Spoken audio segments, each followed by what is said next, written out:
Laplace transform में आज हम प्रूव करने वाले हैं if Laplace transform of F of T is equal to F of S, then Laplace transform of integration from zero to T F of U D U is equal to 1/s F of S, where small F of S is Laplace transform of F of T. तो हम यहाँ पर consider करेंगे let G of T is equal to integration from zero to T F of U D you. तो यहाँ पर जी of T हमने अगर ये कंसिडर किया है तो जी ऑफ ज़ीरो होगा integration from zero to zero. So G of zero is equal to integration from zero to zero F of U. और अगर अपर लिमिट और लोअर लिमिट सेम हो इंटीग्रेशन की तो ऐसे केस में इंटीग्रेशन का सॉल्यूशन हमको ज़ीरो मिलता है। तो इसलिए हमने जी ऑफ ज़ीरो हासिल कर लिया ज़ीरो। इसके बाद जी डैश टी यानी जी ऑफ टी का first order derivative with respect to T ये होगा एफ ऑफ टी के इक्वल, क्योंकि G of T integration zero to T F of U D U के बराबर है, इसलिए जी डैश टी होगा एफ ऑफ टी के इक्वल। अभी हमको पता है कि फर्स्ट ऑर्डर डेरिवेटिव का लेप्लास ट्रांसफॉर्म क्या होता है, तो उसके मुताबिक हम लिख सकते हैं Laplace transform of G dash T is equal to S into Laplace transform of G of T minus G of zero. So next step में right hand side left hand side as it is होगा और right hand side में S into G of T ये भी हमने as it is लिखा, लेकिन G of zero की वैल्यू हमने पहले ही मालूम कर ली है। जी ऑफ ज़ीरो है ज़ीरो के इक्वल, तो यहाँ पर होगा माइनस ज़ीरो। ठीक है, ये हो गया माइनस ज़ीरो। अब अगले स्टेप में हम ज़ीरो ना भी लिखे तो चलता है, तो हम इसे लिख लेते हैं Laplace transform of G dash T is equal to S into Laplace transform of G of T. तो यहाँ पर इसके बाद आप देख सकते हैं कि ये s जो है ये कांस्टेंट टर्म है जो कि मल्टीप्लिकेशन में है Laplace transform of G of T के। तो जब हम इसे राइट साइड से लेफ़्ट साइड में शिफ्ट करेंगे, s को राइट से लेफ्ट में शिफ्ट करेंगे तो मल्टीप्लिकेशन से डिवीज़न में आ जाएगा, यानी हमको अगले स्टेप में मिलेगा 1/s into Laplace transform of G dash T. यहाँ पे 1/s यहाँ से आया और राइट हैंड साइड में होगा Laplace transform of G of T. इसके बाद के स्टेप में 1/s एज इट इज़ और Laplace transform of G dash T मतलब Laplace transform of F of T के इक्वल होगा, क्योंकि जी डैश की वैल्यू हमने एफ ऑफ टी मालूम किए थे। इसके बाद राइट हैंड साइड में जी ऑफ टी की वैल्यू है integration from zero to T F of U D you, तो ये हमको मिलेगा Laplace transform of G of T यानी Laplace transform of integration zero to T F of U D U. और यही हमको प्रूव करना था। सो हमने प्रूव कर लिया कि Laplace transform of integration from zero to T F of U D U होता है 1/s एफ ऑफ एस के। सो एक एग्जांपल है जो इसी रोल पर बेस है, find Laplace transform of integration from zero to T sine two U D U. ठीक है, जैसा कि आप जानते हैं कि Laplace transform of integration from zero to T F of U D U ये होता है 1/s एफ ऑफ एस, ये अभी हमने मालूम किया। जहाँ पर एफ ऑफ एस ये लेप्लास ट्रांसफॉर्म होता है एफ ऑफ टी का, जहाँ पर Laplace transform of F of U is equal to F of S. तो हम यहाँ कंसिडर करेंगे कि F of U is equal to sine two U, क्योंकि अगर आप इसका और इसका कंपेरिजन करें तो आप देखेंगे कि एफ ऑफ यू की जगह पर यहाँ पर साइन टू यू है। तो हम यहाँ फर्स्ट कर लेते हैं, suppose F of U is equal to sine two U.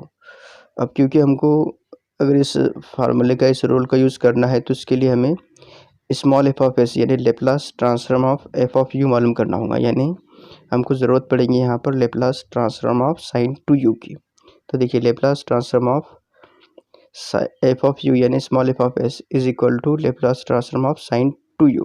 ठीक है, अब आपको पता है कि साइन टू यू का लेप्लास ट्रांसफॉर्म कितना होगा, तो साइन की टी का लेप्लास ट्रांसफॉर्म होता है के अपॉन एस स्क्वायर प्लस के स्क्वायर। तो यहाँ पर के की जगह पे टू है और टी के लिए हमने यहाँ पे वेरिएबल यू इस्तेमाल किया है, तो Laplace transform of sine two you होगा के अपॉन एस स्क्वायर प्लस के स्क्वायर यानी two upon S square plus two square. तो हमको एफ एस मिलेगा two upon S square plus 4। अब यहाँ पर इस रोल के अंदर इसके रोल का जब हम यूज़ करेंगे तो 1/s into F of S हमको राइट साइड में मिलेगा, तो क्योंकि एफ ऑफ यू की वैल्यू साइन टू यू है। So Laplace transform of integration from 0 to T sine two U D U, ये होगा 1/s एफ ऑफ एस, और एफ ऑफ एस है 2/s स्क्वायर प्लस 4। सो यहाँ पर हमें सॉल्यूशन मिलता है 2/s into bracket S square plus 4। तो ये प्रॉब्लम यहाँ पर कंप्लीट होती है। इसके बाद एक और एग्जांपल है, if Laplace transform of sine T upon T is equal to tan inverse 1/s, then show that integration from 0 to infinity integration from 0 to T e to the power negative T sine U upon U D U D T is equal to π/4। ये हमको prove करना है। देखिए यहाँ पर solution में हम क्या करेंगे, सबसे पहले हम LHS कंसिडर करेंगे। LHS है integration 0 to T, integration from 0 to infinity, फिर integration 0 to T E to the power negative T sine U upon U D U D T.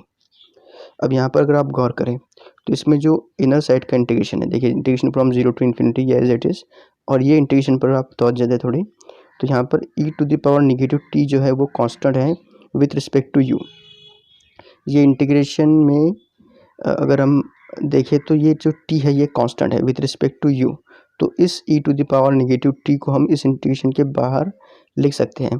तो हमको मिलेगा यहाँ पर integration 0 to infinity E to the power negative T, फिर उसके बाद में integration 0 to T sine U upon U D U D T.